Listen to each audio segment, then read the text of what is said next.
Bismillahirrahmanirrahim.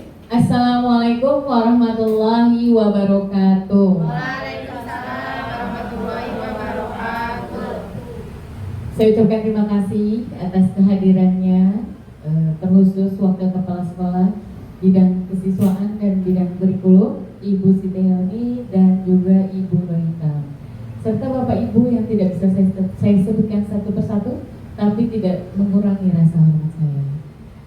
Baiklah Bapak Ibu, kita dari CGP Angkatan 10 SDN Ragunan 01, ada Pak Dwi Sampurna Kurniawan, Ibu Siti Nurhasana, dan saya sendiri Nurhasana. Semoga hari ini kita dapat memberikan pengalaman, bisa memberikan materi apa yang sudah kita dapat di CGP kita. Kita akan berbagi kebaikan, berbagi positif dengan Bapak Ibu guru sekalian. Hari ini kita akan melaksanakan diseminasi budaya positif di sekolah. Acara yang pertama yaitu pembukaan. Mari kita buka acara kita dengan membaca basmalah. Bismillahirrahmanirrahim. Untuk acara selanjutnya menyanyikan lagu Indonesia Raya. Hadirin dimohon berdiri. Mundurin biar tutinya bisa berdirinya. Oke, siap. Hadirin dimohon berdiri. Ini di video nih.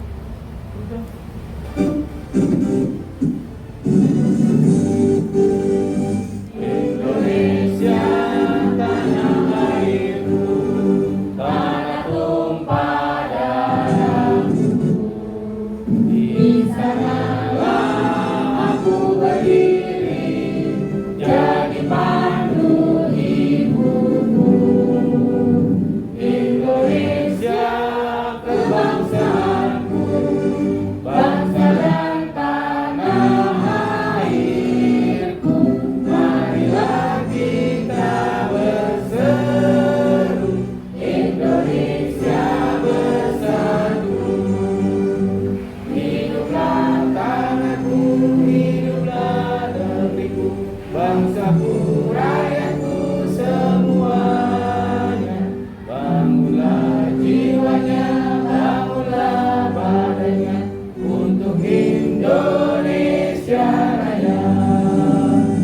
Indonesia Raya, merdeka, merdeka, tanahku, negeriku yang ku cinta. Indonesia Raya, merdeka, merdeka, hiduplah Indonesia Raya.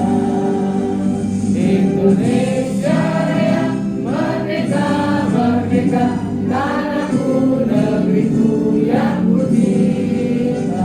Indonesia Raya, merdeka, merdeka, hiduplah Indonesia Raya.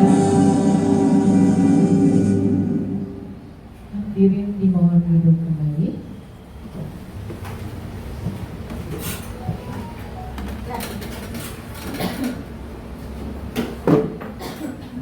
Untuk acara selanjutnya, sambutan dari Wakil Ibu Kepala Sekolah yang mewakili Ibu Siti Helmi kepada yang kami persilakan.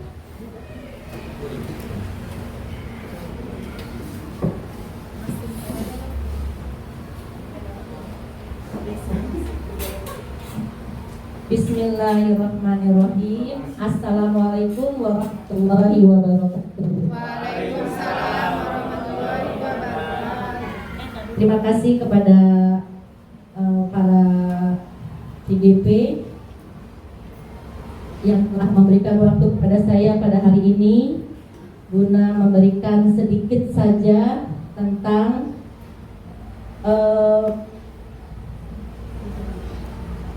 penyambutan mewakili dari kepala sekolah tentang diseminasi budaya positif di sekolah. Alhamdulillahirabbil alamin. Intinya kita sebagai di sekolah pendidik sudah pasti kita melaksanakan itu semuanya ya. Alhamdulillah dengan adanya budaya positif yang akan disampaikan pada CGP ini, semua bisa kita laksanakan. Untuk materi yang akan disampaikan, kita dengarkan baik-baik. Apa yang disampaikan kita cerna, kita berikan kembali kepada anak didik kita semuanya. Semoga apa yang disampaikan itu mendapatkan hasil yang baik juga kepada anak kita semuanya. Pastinya kita semua sudah melaksanakan. Insya Allah apa yang akan disampaikan Bapak Ibu sahabat ini penerus kita semuanya bisa kita ambil hikmahnya dan sekolah kita akan lebih baik lagi. Makanya apa yang disampaikan materi yang hari ini terus kita ambil yang baik, yang baik, yang baik. Yang buruk kita buang, kita tingkatkan lagi. Dengan ada CGP semua akan lebih baik lagi, lebih maju lagi SDN Nagari 01. Semangat Nagari 01. Terima kasih. Assalamualaikum warahmatullahi wabarakatuh. Waalaikumsalam warahmatullahi wabarakatuh. Terima kasih Bu Hermi. Baik teman-teman, untuk memenuhi waktu yang sudah disediakan, kami langsung saja untuk yang paparan pertama. Pergi ke toko membeli parfum, dapat hadiah sepotong coklat. Saya ucapkan assalamualaikum, semoga diseminasi ini bermanfaat. Nyanyi dulu yuk sebelum kita lanjut. Aku punya lagu, tapi lagu ini lagu kombel kita sebenarnya. Ini biar pada tahu. Nanti kalau ditanya, biasanya ada komite pembelajaran dari dinas datang ke sini. Ayo mana lagu ininya Ragunan 1. Nah ini harus tahu. Nah ini lagunya. Pakai lagu Heli. Tahu lagu Heli? Aku punya anjing kecil gitu. Nah ini pakai itu. Kita kelompok belajar Ranosa, kita semua bisa. Perasaan ini udah pernah di-share waktu itu di Kombel. Nah ya coba. Kita senang bertukar pikir, tapi kita nggak pikir. Ranosa, yes, yes. Berjuang selalu, ayo terus maju. Ranosa, yes, yes, yes. Gitu ya. Kita cepet ya. Yes, yes, yes. Belajar tak bosan demi masa depan. Nah, coba kita coba ya. Coba nyanyi ya. Yuk suaranya yang keras. Siap. 1, ini gak ada musiknya ya Bu Siti ya. Nah, 1, 2, 3. Kita kelompok belajar Ranosa, kita semua bisa. Kita senang bertukar pikir, tapi kita nggak pikir. Ranosa, yes, yes, yes. Berjuang selalu, ayo terus maju lagi. Ranosa, yes, yes, yes. Belajar tak bosan demi masa depan. Oke, nanti dihafalin. Terima kasih. Next, Bu Siti. Mudah-mudahan membuat otak kita refresh dulu ya. Tadi sudah belajar keyakinan kelas ya Bapak Ibu ya. Keyakinan kelas dan kesepakatan kelas. Ini saya sekedar meluruskan sedikit ya Bapak Ibu, biar tidak ada kesalahpahaman dari apa yang sudah kita pahami. Jadi urutannya Bapak Ibu ya, ini ilmu yang luar biasa sebenarnya, nanti kalau di ini bisa dijabarkan. Urutan itu adalah peraturan. Setelah peraturan itu keyakinan. Setelah keyakinan baru kesepakatan. Kesepakatan itu tidak ditempel Bapak Ibu. Tidak ditempel di kelas masing-masing. Yang ditempel adalah keyakinan. Sedangkan peraturan ditempel di depan sekolah. Namanya peraturan sekolah. Makanya di peraturan sekolah ada tulisan tidak dilarang membawa senjata tajam, itu peraturan. Tapi kalau sudah masuk ke keyakinan kelas, dia berubah menjadi positifnya apa? Ya, dirubah menjadi kalimat positif. Dilarang berpacaran misalnya, ya, berarti saling menghormati, saling menyayangi, pada keyakinan kelas. Sedangkan pada kesepakatan kelas bunyinya bagaimana? Saling tolong menolong dengan teman, itu ya. Saling bantu membantu dengan teman. Jadi Jadi tidak ada kata negatif lagi kalau sudah di kesepakatan kelas. Jadi kesepakatan kelas itu bisa berubah Bapak Ibu setiap hari. Anak-anak, ayo kita buat kesepakatan kelas kita hari ini. Pertama, apa? Saling menyayangi Bu. Oke siap, saling menyayangi. Kedua apa? Belajar dengan giat Bu. Baik, tulis belajar dengan giat. Apalagi anak-anak? Tertib Bu, tertib. Baik, kita tulis tertib. Sudah jangan banyak-banyak, nanti banyak bingung. Ya, dibaca lagi. Setuju? Menghargai sesama teman? Setuju? Oke. Bagaimana? Tertib setuju? Setuju. Berarti kesepakatan kelas kita hari ini adalah ini. Setuju anak-anak? Siap Bu. Nah, berarti kalau hari ini harus kalian bersikap seperti ini. Karena sudah sepakat di awal sebelum belajar. Kalau keyakinan sudah terpampang Bu di kelas, udah ada tulisannya kejujuran, 5S, senyum, sapa, salam, gitu, ya. Itu dari keyakinan kelas sudah terpampang. Kalau kesepakatan kelas dirubah setiap hari, agar anak paham apa yang mereka lakukan hari ini tidak akan melanggar kesepakatan mereka. Seperti itu, Bapak Ibu ya. Jadi urutannya pertama tadi apa? Peraturan sekolah, dilanjut dengan keyakinan kelas, baru kesepakatan. Itu ya yang harus dipahami. Oke, kita lanjut ya Bapak Ibu. Apa sih hubungannya keyakinan kelas yang kita buat, yang kita pajang di kelas kita masing-masing dengan 5 posisi kontrol? Nanti lanjutnya ke restitusi. Ya, itu kita simpan dulu nih keyakinan kelas. Simpan dulu di otak sebelah kiri ya, kanan ya. Jangan di belakang, ntar buat tidur. Ya. 5 posisi kontrol. Kita lihat dulu di sini. Posisi kontrol maksudnya apa sih? Kita sebagai guru ini kan mengontrol. Ya, kontrol apa yang kita lakukan? Ya boleh Bu Siti. Pertama, penghukum. Apakah kita model guru sebagai penghukum? Kedua, apakah kita model guru yang mempunyai kontrol pembuat rasa bersalah kepada siswa? Ketiga, apakah kita kontrol kita sebagai teman dengan murid kita? Keempat, apa kita kontrol kita itu sebagai pemantau? Kelima, apa kontrol kita itu sebagai manajer? Dari kelima ini, teman-teman, nanti kita lihat mana yang paling baik di antara yang baik. Ini buruk buat enggak, cuman efeknya yang berbeda-beda. Efek dari kontrol-kontrol inilah yang akan mengakibatkan anak seperti apa? Ya, kita coba satu-satu. Bu Siti. Penghukum. Artinya apa? Anak salah dikit berdiri, anak salah dikit jongkok, anak salah dikit keluar. Itu penghukum. Ya, tanpa tahu salahnya apa. Anak salah dikit hitung daun. Penghukum. Oke, next Bu Siti. Apa sih efeknya dari seorang guru yang penghukum? Kemungkinan murid marah dan mendendam atau bersifat agresif. Bisa jadi sesudah kembali duduk, murid tersebut akan mencoret-coret bukunya atau mejanya. Lebih buruk lagi sepulang sekolah, murid melihat motor atau mobil bapak gurunya ditendang, diapakan tas itu terselubung karena marah. Oke, lanjut Bu Siti. Itu efek dari tadi ya, penghukum.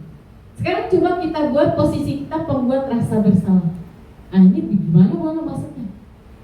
Nah, kamu tahu, gara-gara kamu si ini jadi benjol, gara-gara kamu si bapak jadi dipanggil, gara-gara kamu mbak ibu jadi ini, gara-gara kamu nak, gara-gara kamu. Itu adalah posisi pembuat rasa bersalah.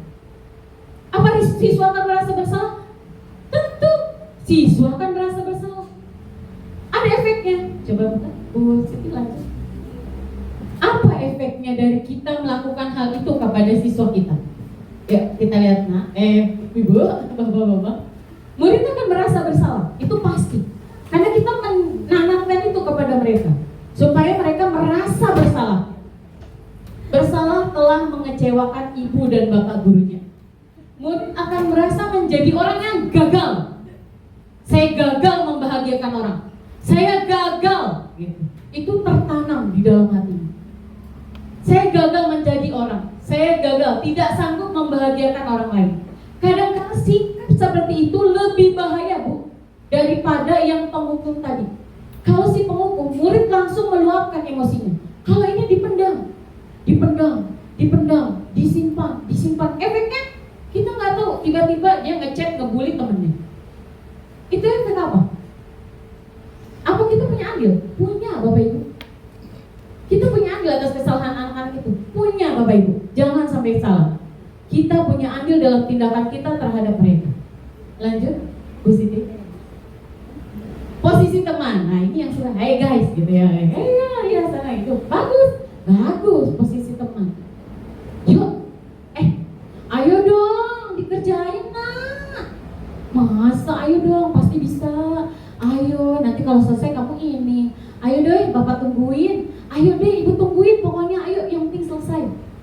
Ayo, Bapak Ibu, gitu ya. Bapak Ibu gitu. Ayo Nak, ayo. Gitu. Itu biasanya teman. Posisikan diri kita sebagai teman. Bagus. Ya, anak merasa dilindungi dong. Ada teman, dia merasa nyaman sama gurunya. Gurunya sefrekuensi nih, gitu kan? Apakah ada efeknya? Ada, Bapak Ibu. Coba kita lihat, Bu Siti. Efeknya apa? Di sini, akibat lain dari posisi teman hanya akan berbuat sesuatu bila yang menyuruh adalah gurunya doang. Ada anak yang begitu ya, Bapak Ibu ya. Kalau kita yang nyuruh nggak mau, tapi kalau guru kelasnya mau. Karena guru kelasnya memposisikan dirinya sebagai teman. Karena guru lain tidak memposisikan gurunya sebagai teman, ya dia nggak mau dengar. Anak-anak, nak, nggak berlari, lari aja terus. Kita lihat diri kita, apakah kita termasuk pada posisi kontrol teman? Ya, itu ya. Lanjut next, Bu Siti. Posisi pemantau. Nah ini beda lagi nih, Bu Ibu. Coba kita nanti kita pikirkan nih, kita ada di posisi mana? Apakah kita masuk dalam 5 itu atau tidak, gitu ya? Posisi pemantau artinya apa? Nah, kamu hari ini tidak masuk. Kenapa? Kamu nggak terlambat. Begini Bu, yaudah sekarang hari ini kamu tidak boleh ini, kamu mengerjakan ini, kamu ini. Ibu liatin, awas ya. Hari ini Ibu liatin. Ibu liatin kalau hari ini berperilaku baik, itu dia serasa hari itu sangat tidak mengenakan. Kenapa? Karena di awal ibunya udah bilang, hari ini Ibu liatin ya Nak, kalau ada perubahan kamu bagus gitu. Ya, itu pemantau. Jadi itu anak gerak-geriknya dipantau sama ibu guru, sama bapak guru. Coba ibu pengen lihat kamu udah berubah atau belum? Udah Bu, saya nggak akan itu lagi. Iya, ntar ibu lihat. Coba hari ini kamu benar tidak mengganggu teman. Itu anak serasa hari itu menyebalkan karena dia tidak bisa, ruang geraknya terpantau guru. Apakah ada efeknya? Ada. Yuk kita buka di sini. Murid memahami konsekuensi. Dia tahu kalau dia salah dan harus bagaimana dalam menjalaninya. Guru tidak menunjukkan suatu saat emosi yang berlebihan. Enggak, gurunya nggak marah. Tapi ibu yakin ya Nak, gitu. Ya, murid tetap dibuat tidak nyaman, yaitu dengan harus tinggal kelas pada waktu jam istirahat misalnya. Tapi hari ini kamu nggak keluar kelas dulu ya, kamu diam di kelas ya, kayak gitu. Ya, jadi seolah-olah hari ini tuh dia merasa terkekang. Ya, guru tetap harus memantau murid pada saat mengerjakan tugasnya di jam istirahat, karena murid tidak bisa ditinggal seorang diri. Pasti kita mikir gini, tadi kalau nggak diliatin nggak bisa. Tapi kalau nggak dilihatin kabur, gitu ya, nggak mengerjakan. Nah itu posisi guru sebagai pemantau. Oke, lanjut Bu Siti. Ini dia. Ini posisi manajer. Kalau di dalam kurikulum Merdeka, posisi inilah yang diharuskan. Posisi inilah yang diharapkan ada di dalam diri Bapak Ibu guru. Posisi apa Bu? Anak. Posisi manajer. Gimana anak itu kita dudukkan supaya dia paham apa kesalahannya dan bagaimana dia keluar dari permasalahan itu tanpa harus melibatkan kita. Karena gini Bapak Ibu, kebutuhan dasar setiap orang berbeda-beda. kita tidak bisa memposisikan diri kita pada anak itu, karena kita nggak tahu kebutuhan dasar apa yang dia perlukan. Jadi ketika dia mengungkapkan kebutuhan dasarnya dia dengan cara dia menyelesaikan masalah-masalah itu, itulah posisi manajer. Anak tahu bagaimana cara menyelesaikan masalah. Dengan apa? Ini nanti kita sambung dengan keyakinan kelas. Restitusi. Lanjut, Bu Siti.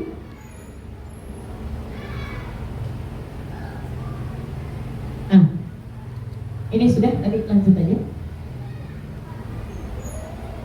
Oke, kasus. Nah, kita coba kasus ya, Bapak Ibu ya. Kita coba nih.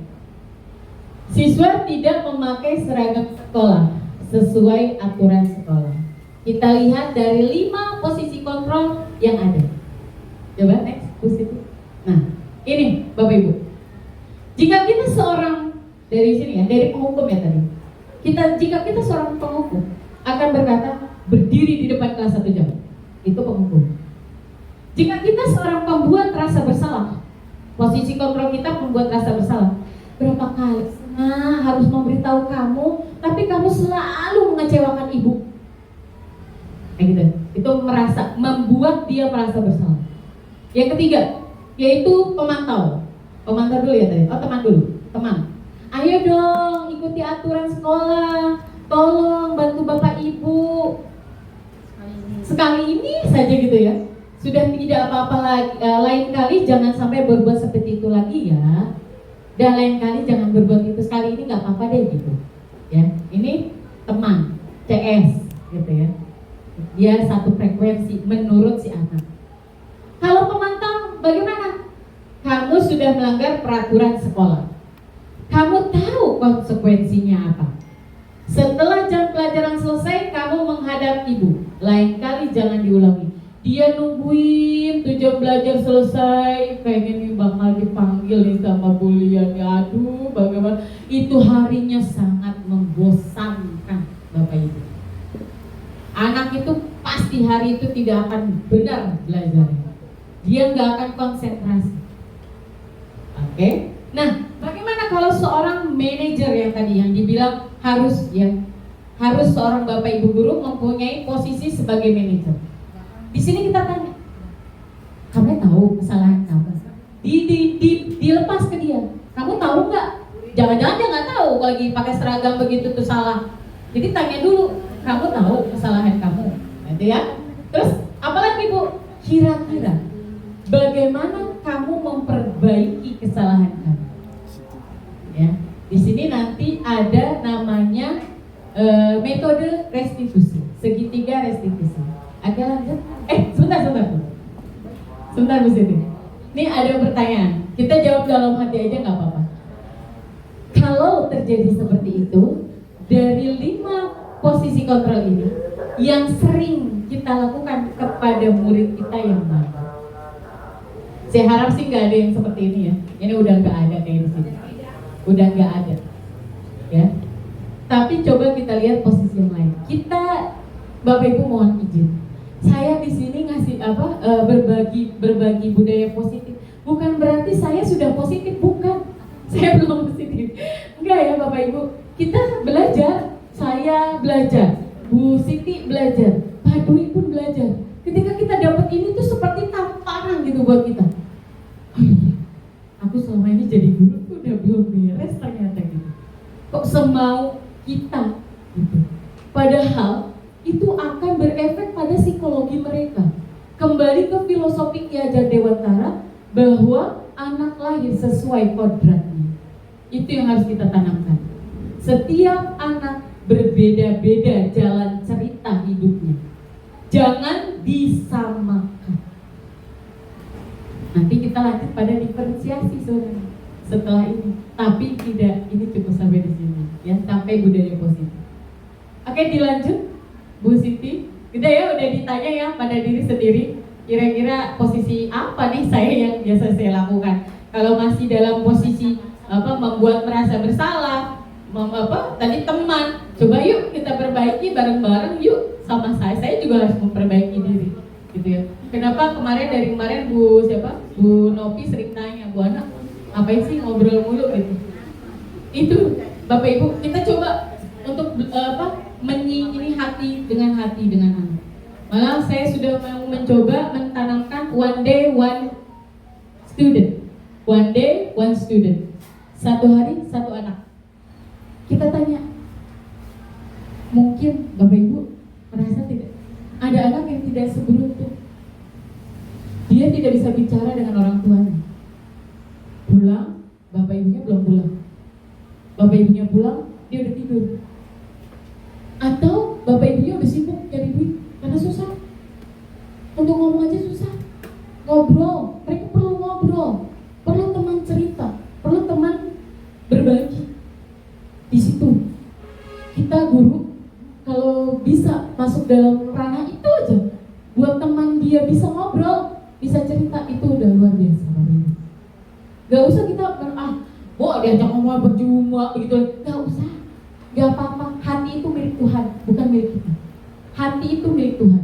Yang membolak-balikan hati itu Tuhan. Allah yang membolak-balikan hati. Kita berusaha, ya Bapak Ibu. Lanjut.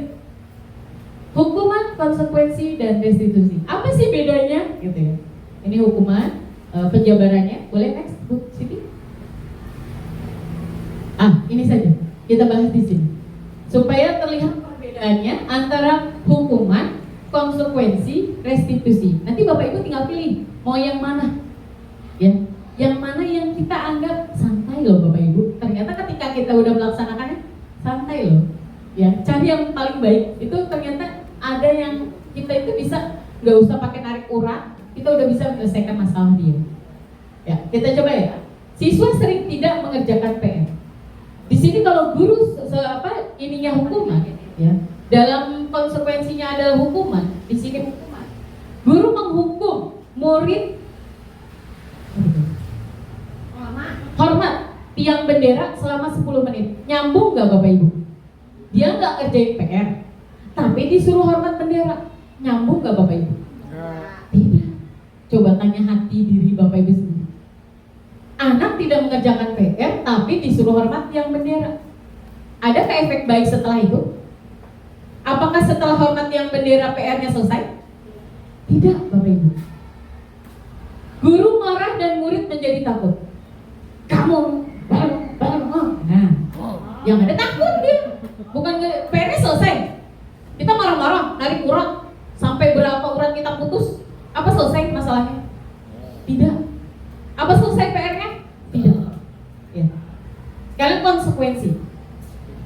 Guru memberikan konsekuensi atas mengerjakan PR-nya saat istirahat atau dikerjakan sebanyak berlipat-lipat guru tugas dan murid, menghormati peraturan. Nah ini konsekuensi. Kita cuma gini. Nah tahu nggak kalau nggak ngerjain PR konsekuensinya apa? Ini Bu ngerjain ini, kan harus nulis Bu 100 kali. Itu udah konsekuensi. Karena apa? Karena sudah ada tindak sebelumnya. Anak-anak kalau kita tidak mengerjakan PR konsekuensinya apa? Menulis Bu, saya tidak mengerjakan PR, boleh berapa kali? 100 kali. Misal itu konsekuensi. Jadi dia tahu ketika dia salah dia harus bagaimana, itu konsekuensi. Ya. Ketika dia menjatuhkan barang, dia harus pungut barang itu kemudian taruh. Dia taunya itu doang. Oh saya jatuhin barang, saya taruh. Udah selesai tugasnya. Buku berantakan, habis dibaca. Konsekuensinya apa? Beresin Bu. Ya udah beresin, udah gitu doang. Yang penting dia tahu. Di dalam otak anak itu cuma tahunya apa? Kalau dia begini, dia harus ini. Kalau dia begini, dia harus ini. Tanpa ada kesadaran diri. Ada cuma konsekuensi. Gitu. Nah, beda dengan restitusi ini. Ini yang digalakkan oleh kurikulum Merdeka. Segitiga restitusi. Guru menanyakan keyakinan kelas. Nah, ini gunanya keyakinan kelas yang kita bikin di sekolah, di Bapak Ibu, di kelas Bapak Ibu. Di sini digunakan di restitusi dan membantu murid menyelesaikan masalahnya. Guru terbuka dan murid menghormati apa ini? Menghormati orang lain. Ya. Di sini guru membantu mengingatkan kembali keyakinan kelas mereka. Ya. Nggak ada hukuman, nggak ada kekerasan, nggak ada dia ngerjain itu karena kemauan dia sendiri, nggak ada. bukan mengadesi, maksudnya dengan oh yang ini harus begini, ini harus begini, tanpa tahu dengan hatinya dia, tanpa dengan kesadaran diri. Ya. Lanjut Bu Siti. Nah, ini dia, ini jelas Bapak Ibu, segitiga restitusi. Di sini gongnya sebenarnya dari budaya positif yang tadi dijabarkan Bu Siti, dijabarkan Pak Dwi, ini gongnya di sini. Segitiga restitusi. Apa sih Bu Ana? Ya Allah dari tadi segitiga restitusi boleh. Cara menyelesaikan masalah dengan ngobrol kalau kata saya. Kalau saya ya, pemikiran saya ini yang mudah dipahami. Apa sih segitiga restitusi Bu Ana? Menyelesaikan masalah dengan cara ngobrol. Ya, coba next Bu Siti. Ini dia Bapak Ibu. Gimana caranya Bu Ana? Ya nggak ngobrol sembarangan. Ada tata caranya, nggak ngobrol, gimana kamu? Nggak gitu juga. Ada tata caranya. Yang pertama, boleh next aja Bu Siti. Ya, yang tadi ya segitiga restitusi ini dikembangkan oleh Gosen 2004. Dan segitiga restitusi adalah sebuah pemecahan masalah ini sebenarnya, memudahkan para guru dan orang tua untuk melakukan tahapan proses menyiapkan anaknya untuk melakukan restitusi. Yuk lanjut. Tahapan restitusi yang pertama yaitu menstabilkan identitas. Gimana Bu Ana maksudnya? Menstabilkan identitas. Nah, semua manusia pasti pernah melakukan kesalahan. Jadi dia sadar, oh berarti gue manusia kan, berarti gue juga salah dong, gue maklum dong gue salah kayak gitu ya. Saya salah berarti karena saya juga manusia itu kan tidak luput dari kesalahan. Itu namanya menstabilkan identitas. Kamu manusia, wajar nak kalau kamu melakukan kesalahan. Balikin lagi, Bu Ana juga dulu pernah loh menjadi murid dan melakukan kesalahan. Gitu loh. Jadi dia nggak merasa dirinya terintimidasi. Next Bu, kedua ya, validasi tindakan yang salah. Ya, nggak apa-apa. Nggak apa-apa. Itu kalau kata orang tua dulu. Nggak apa-apa. Salah. Ya. Bagaimana harus melakukannya? Disinilah menanyakan keyakinan kelas. Nggak apa-apa. Ibu tahu kok pasti ada alasan kenapa kamu melakukannya. Itu divalidasi tindakan. Kamu pasti punya alasan kenapa kamu melakukan kesalahan itu. Itu divalidasi tindakan. Yang ketiga, menanyakan keyakinan kelas. Sekarang ibu tanya, kamu tahu nggak keyakinan kelas kamu di kelas itu apa saja? Dibacakan sama dia. Ini bu, ini bu, ini bu, ini bu. Oke. Sekarang berdasarkan tadi kesalahanmu, keyakinan kelas mana yang kamu langgar? Itu. Tadi kan kita bikin keyakinan kelasnya bersama. Jadi keyakinan kelas mana yang kamu langgar? Kejujuran bu. Bagus. Apalagi menghormati bu. Bagus. Ada lagi nak? Enggak, itu aja 2. Kira-kira kamu kalau kejujuran harusnya seperti apa sih kita itu? Jujur bu. Apa kamu sudah melakukannya? Belum. Jadi apa yang harus kamu lakukan? Saya mau bilang bu sama Hana kalau saya tadi ngumpetin pensilnya. Pintar. Dia menyelesaikan masalah dengan sendirinya. Kita cuma ngarahin. Enak gak bu begitu? Enak ya Bapak Ibu ya? Oh ya bu, tapi ininya terus apa? Coba dong prakteknya gitu ya. Dan alhamdulillah Bapak Ibu saya sudah praktekkan. Ya, saya ngomong begini karena saya sudah praktekkan. Saya praktekkan pada diri saya sendiri. Saya praktekkan kepada anak saya di rumah. Karena bagus bu. Terutama anak remaja. Ini yang punya Bapak Ibu anak remaja. Anak remaja itu nggak bisa dikasih peraturan, bisanya diajak ngobrol. Karena Nabi Muhammad juga melakukan hal itu. Ketika seorang pemuda salah, tidak dikasih nak, tahu nggak kamu dalam ayat segini kamu nggak boleh, enggak, ya, tapi diajak bicara. Itu udah ajaran Nabi. Nah, kita pun bisa melakukan itu, Bapak Ibu. Ajak ngobrol, ajak bicara anak-anak kita. Nah, anak kita yang di sekolah banyak anak, gimana ngobrolnya? Ajak, rangkul. Ketika lagi istirahat, nah yuk ikut ibu sebentar. Mau apa bu? Sini kita ngobrol. Tapi kalau anak yang biasa diajak ngobrol gurunya, dia kan terbiasa.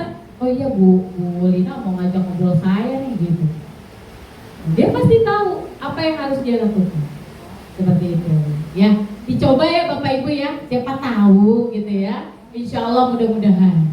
Lanjut boleh Bu Siti? Nah ini yang tadi ya, Bapak Ibu menstabilkan identitas. Berbuat salah itu tidak apa-apa. Tidak ada manusia yang sempurna. Ini pertanyaan-pertanyaan yang umum yang ada di menstabilkan identitas. Next Bu Siti. Ini memvalidasi tindakan yang salah. Ini pertanyaan umum yang suka ada. Kamu pasti punya alasan melakukan itu, ya. Dan berbagai macam pertanyaan lagi. Boleh lanjut, Bu Siti? Ini menanyakan keyakinan kelas. Apa yang kita percaya? Apa nilai umum yang telah kita sepakati? Nilai umum di sini berarti nilai keyakinan kelas. Lanjut. Ciri-ciri restitusi. Ini sudah bisa dilihat ya Bapak Ibu.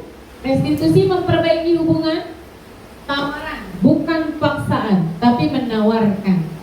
Kemudian restitusi mencari kebutuhan dasar yang mendasari tindakan. Oh anak ini butuh kasih sayang. Oh anak ini butuh ini. Oh anak ini butuh itu. Jadi dengan kita bicara kita tahu apa yang dia butuhkan sebenarnya. Ketika dia butuh kasih sayang, ya kita kasih sayang. Jangan yang kita kasih kebebasan, itu salah gitu. Oke lanjut Bu Siti. Nah ini contoh, ini pelaksanaan segitiga restitusi yang dilakukan Bu Siti. Ini contoh ya, ya Bapak Ibu ya, bukan masalah sesungguhnya ya. Mau di scan? Bu Siti kedengaran nggak? Coba ya, satu aja nih. Boleh coba.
Oke, terima kasih Bu Siti.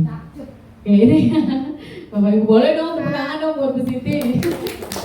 Contoh itu contoh ya Bapak Ibu ya. Mudah-mudahan bisa dilaksanakan di kelas Bapak Ibu sekalian. Tadi yang saya bilang ini kalau kita mendalami dengan baik, ini sangat menarik Bapak Ibu. Coba daripada kita terus-terusan mengeluh anak kita susah diatur ya, kita coba ngajak ngobrol itu lebih enak dengan mereka, gitu ya. Kita tahu posisi kontrol kita mana. Bu Ana berarti nggak boleh dong posisi kontrol memantau. Boleh, nggak nggak ada yang melarang, ya. Tapi kita tahu efeknya, gitu. Ketika kita memantau kita harus seperti apa. Ketika kita mungkin memberi hukuman karena sesuai peraturan, gitu ya. Itu kalau sudah kejadiannya sampai melanggar peraturan sekolah, seperti itu. Ya, Bapak Ibu, mungkin sampai di sini ada yang mau ditanyakan? Ya, tuh, saya belum jam 1 udah selesai ya Bapak Ibu ya, luar biasa kan? Boleh Bapak Ibu, ada yang mau ditanyakan? Pak Adit kayaknya sudah gatal nih mau nanya nih. Monggo Pak Adit, silakan.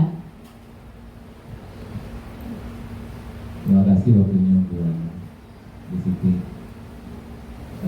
Segitiga restitusi ini apakah ada batasannya untuk kejadian gitu? Misalnya kasusnya hanya bisa digunakan kasus yang menengah gitu.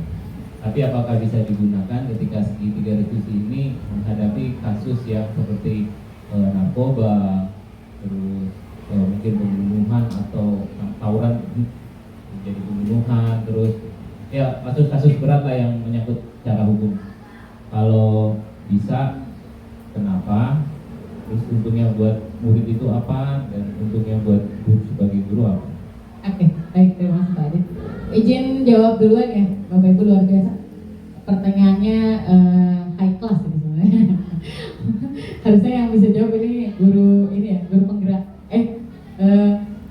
Pengajar penggerak sebenarnya. Betul Bapak Ibu. Tapi sedikit berbagi ya Bapak Ibu. Kemarin kegiatan PMO sekolah ya, kepemimpinan, lokakarya kepemimpinan itu ternyata saya dapat gitu. Saya dapat itu bagaimana seorang pemimpin membuat kebijakan, ya, membuat kebijakan. Jadi begini Pak Adit, jika permasalahan itu sudah sampai ke ranah kepala sekolah, ya Bapak Ibu ya, makanya yang harus bisa restitusi ini bukan hanya guru, tapi kepala sekolah pun melakukannya. Kepala sekolah kepada kita itu melakukan restitusi seharusnya.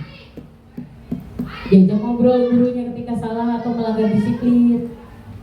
Ketika ada siswa bermasalah seperti tadi Pak Adit bilang, atau kasus kita kemarin, ya, bullying cyber, itu sudah langsung ke kepala sekolah tanpa melalui guru kelas. Sebenarnya kalau dia bisa melalui guru kelas itu akan dihandle dulu sama guru kelas, dicoba restitusi, tetap dicoba restitusi, ya. Tidak ada hasil, bawa ke atas. Wakil kurikulum bidang kesiswaan. Dicoba lagi dengan wakil kurikulum bidang kesiswaan dengan restitusi itu. Nah, kamu tahu peraturan sekolah sudah sampai kepada peraturan sekolah karena tahapnya sudah naik ke tingkat yang lebih tinggi.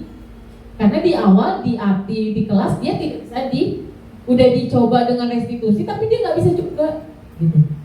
Boleh nggak bukan kita menghukum? Bukan ranah kita menghukum. Menghukum tuh bukan pendidik. Kita itu mendidik bukan menghukum. Ya. Mau dia kepala sekolah, mau dia wakil kepala sekolah, tetap kedudukannya pendidik, bukan penghukum. Kalau menurut saya. Jadi tetap dilakukan segitiga restitusi di wakil kepala sekolah. Tapi tingkatannya sudah, apa kamu tahu peraturan sekolah seperti apa? Sudah tahap peraturan sekolah. Karena kan di kelas sudah keyakinan, ya, naik ke atas peraturan sekolah. Tambah nggak bisa, udah dibilangin sama Wakasek, udah dipanggil sama Wakasek, tetap aja nih anak lagi jera-jera juga. Coba yuk ke kepala sekolah. Ini udah dibelas nih, belas. Gitu. Nah, kepala sekolah disinilah. Kepala sekolah bukan segitiga restitusi lagi yang dilakukan, tapi kebijakan. Yang dilakukan kepala sekolah adalah kebijakan ketika sudah melalui tahapan itu. Tapi kalau dia ujuk-ujuk nih, misalnya ada anak berantem berdua, dipanggil sama kepala sekolah karena ketemunya sama kepala sekolah bukan sama gurunya. Sini nak, berdua. Tetap restitusi yang harus dilakukan kepala sekolah kepada anak itu, bukan kebijakan. Gitu. Tapi kalau sudah berkali-kali dan kasusnya berat, larinya ke kebijakan Pak Adi. bukan di restitusi lagi, tapi sudah masuk tahap kebijakan. Di sana nanti kebijakan akan ada prioritas. Ya, ini ranahnya sebenarnya kemarin ranah kepala sekolah, tapi saya masuk karena disuruh ibu ganti ibu ya. Jadi ibu ada acara, saya masuk. Nah, Sabtu besok Pak Adit sama Pak Dwi lebih cocok. Oke, itu ya Bapak Ibu. Mungkin Bu Siti mau menambahkan yang pertanyaan Pak Adit. Cukup ya? Pak Dwi mau menambahkan? Cukup. Pak Adit bagaimana? Kurang puas? Saya harap sih kurang puas. Biar nanti cari sendiri jawabannya. Apa enggak mau ditanya lagi nggak Pak? Iya, jam 1 Pak saya suruhnya. Sekarang masih 10 menit lagi. Oh udah ada. Baik-baik. Oke, ada lagi yang mau ditanyakan Bapak Ibu untuk segitiga restitusi atau untuk disiplin positif? Saya harap sih nggak ada yang puas, karena apa? Kalau nggak puas nanti mencari. Ya pembinaan. Apa Bu Tuti mungkin mau ini? Jadi itu paling kalau nggak sampai ujung kepala sekolah biasanya kalau di SD itu kemungkinan kayak gitu kecil karena umur ya. Mungkin ke SMA, Bu Eni tuh pernah ngalamin anak SMA banyak masalah juga ke SMA ya. Betul. Yang diomongin tadi itu kayaknya di SD itu kemungkinan kecil yang mudah-mudahan. Mudah-mudahan sih enggak ya. Tapi kalaupun sampai terjadi, biasanya Pak Adit itu jatuhnya. Untuk di SMA, SMK. Iya betul. Akhirnya mungkin solusinya ke kepala sekolah, ujung kepala sekolah dibikin kayak pembinaan, makanya dibilang ada parenting apa kemarin tadi Bu Ana bilang ada acara apa? Parenting itu. Parenting. Nah, jadi kayak begitu. Nanti pembinaan dulu. Insya Allah kalau misalnya memang bisa anak itu berubah, kalau tidak ya udah di luar batas kita harus bawa ke institusi yang berhak. Kayak kalau misalnya narkoba dia nggak bisa sanggup, kita dibawa ke apa sih? Rehabilitas, nah gitu, Iya, betul. ujungnya itu. Boleh tepuk tangan dong buat Bu Tuti luar biasa. Nah teman-teman sebelum kita akhiri nih, benar Pak Adit tambahannya. Oke, lanjut Pak Adit. Kenapa saya bertanya ini, karena kemarin di Bapak Karya ini jadi pembahasan yang menarik ya. Kalau menurut saya pribadi ya, semoga Boleh berbagi positif nih Pak Adit. Oke, baik. Ketika memang anak mengalami sudah masuk ke ranah hukum ya, apakah kita perlu segitiga restitusi anak tersebut? Kalau saya rasa perlu kita sebagai guru, karena kita ini sebagai orang tua, sebagai orang tua murid itu di sekolah. Karena ketika sudah masuk ke ranah hukum, biarkan hukum itu tetap berjalan. Itu karena bukan ranah kita. Tapi yang kita lakukan adalah sebagai kewajiban kita sebagai guru, sebagai pendidik, kata Bu Ana tadi adalah tetap kita restitusi anak tersebut. Ya harapan kita adalah ketika anak itu mungkin di penjara atau mungkin nantinya setelah keluar dari penjara, mungkin dia akan ingat tentang tindakan kita restitusi. Kenapa kamu melakukan itu? Nah, kenapa ini kita kasih masukan yang positif kepada anak ini. Tetap, kalau saya rasa kita tetap sebagai guru, sebagai pendidik, tetap melakukan segitiga restitusi. Entah akan ada dampaknya atau tidak untuk anak tersebut, tapi memang sebaiknya kita lakukan segitiga restitusi sebagai ya kita sebagai orang tua mereka di sekolah itu sih. Baik, terima kasih Pak Adit luar biasa. Tepuk tangan dong buat Pak Adit, guru pendidik pengajar praktik kita luar biasa. Bisa kurang-kurang nih, kurang satu.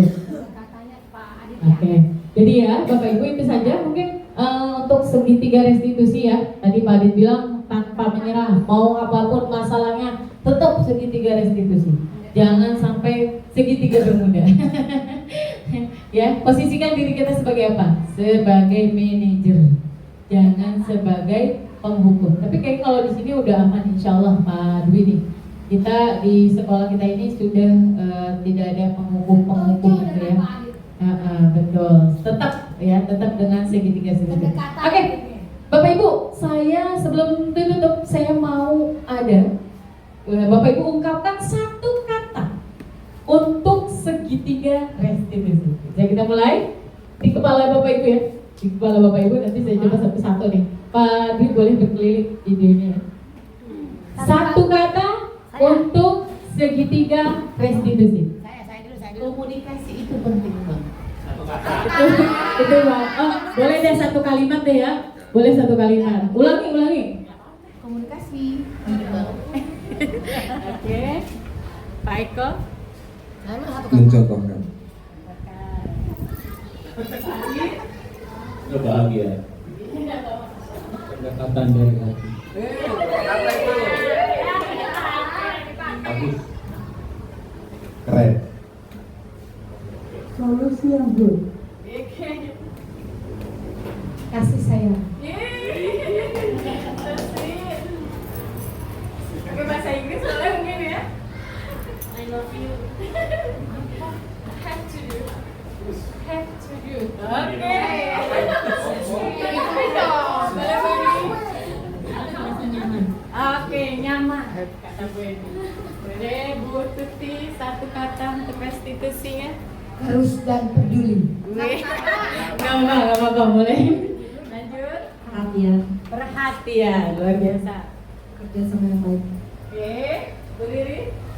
Sharing. Caring. Oke. Berjalan dalam hati. Jalan dalam hati. Kenyamanan, luar biasa. Tepuk tangan dong buat kita semua. Ternyata itu betul apa yang Bapak Ibu ungkapkan, itulah restitusi. Ya, itulah restitusi. Dimana kita bahagia, kita nyaman, kita enjoy. I have to do, saya harus lakukan itu. Itu kan caring, perhatian.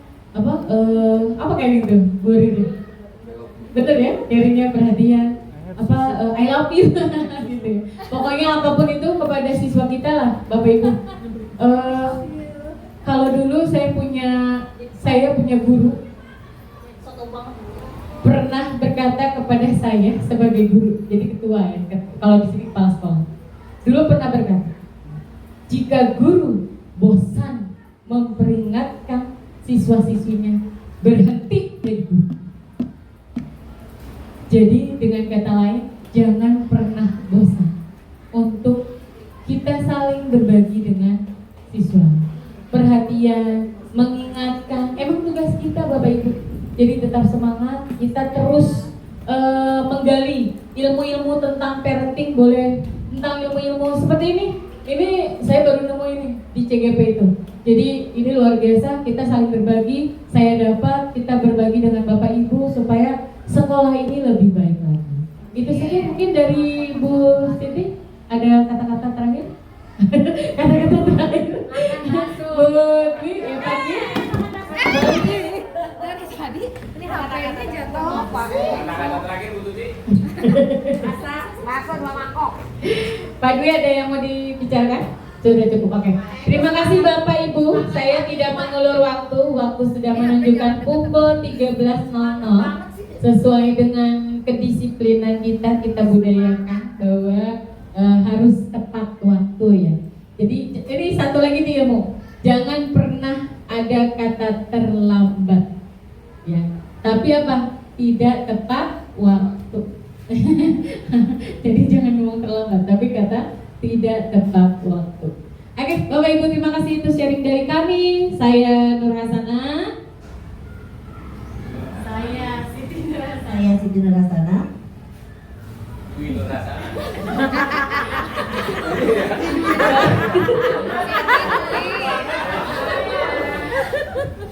Saya Dwi Saputra Kurniawan. Mengucapkan terima kasih. Mohon diri, terima kasih atas dukungan dan partisipasinya. Wassalamualaikum warahmatullahi wabarakatuh.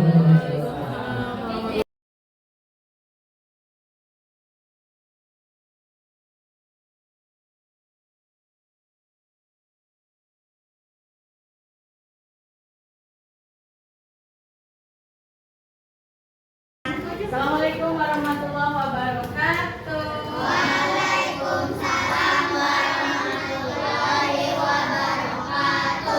Anak-anak hebat, ini di awal kita masuk,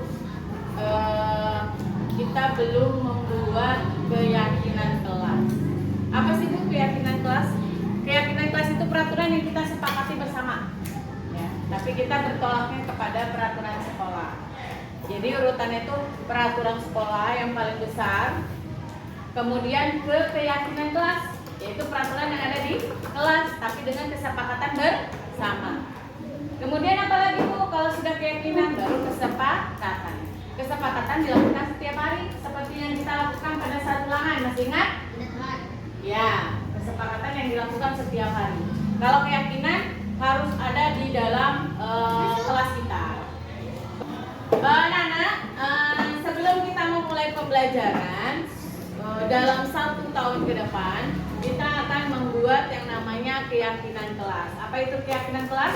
Peraturan yang kita buat berdasarkan kesepakatan bersama, ya, keputusan bersama. Kira-kira dalam 1 tahun ke depan apa yang mau kalian lakukan? Ayo. Peraturan apa? Peraturan apa yang harus kita tanamkan di kelas kita? Tertib. Oke. Tertib. Apalagi? Apalagi? Tidak boleh ngontek. Apalagi? Tidak boleh berbicara. Hah? Nyontek. Apalagi Nah? Berbicara kasar. Tidak berbicara kasar. Apalagi?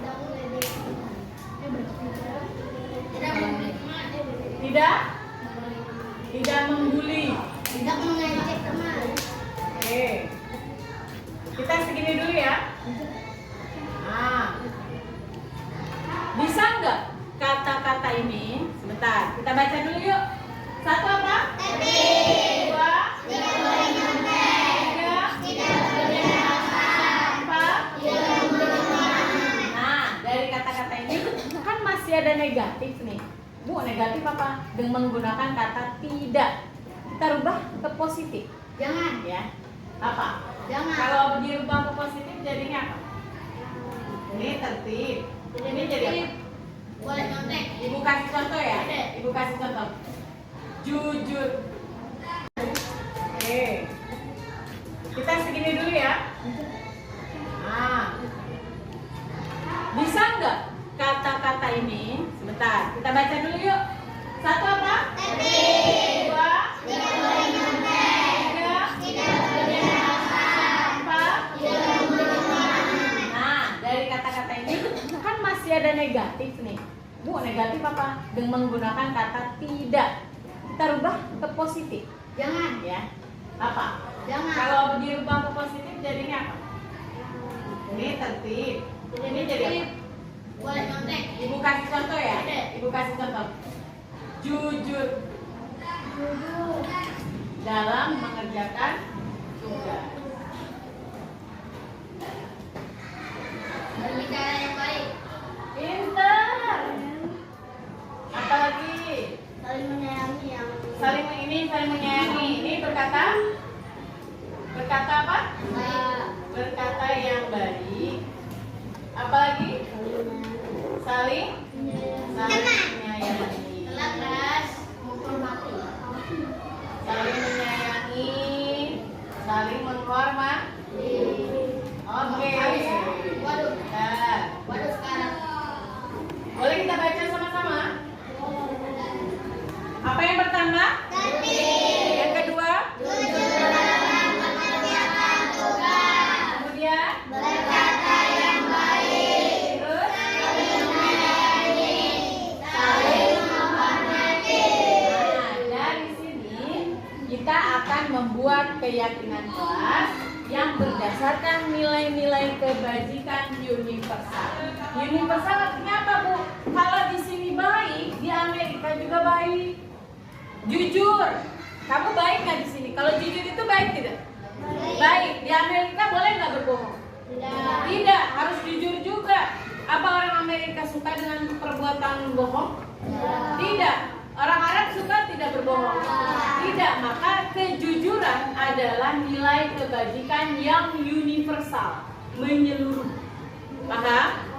Oke, coba ya. Dari tertib di sini jadinya apa? Kedisiplinan. Disiplin. Nah, disiplin. Kalau ini apa jadi? Kejujuran, pinter. Kejujuran. Apalagi? Kalau berkata yang baik? Sopan, kesopanan. Apalagi?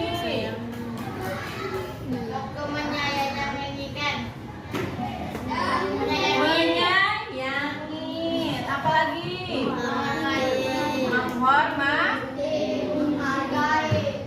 Menghormati. Oke, ini adalah keyakinan kelas kita tahun ini. Semester ini Bu boleh nggak ganti keyakinan kelasnya nanti? Boleh, nanti kita sepakati lagi ya. Ini keyakinan kelas kita. Nanti Ibu ketik ya, kita pasang di kelas. Boleh kita baca sama-sama? Baca judulnya dulu. Keyakinan kelas, disiplin, kejujuran, kesopanan, menyayangi, menghormati. Oke, bisa melaksanakannya dalam 1 semester ke depan? Bisa. Pinter ya. Kedepannya, keyakinan kelas ini harus dijadikan pondasi landasan kalian dalam bertingkah laku, berperilaku.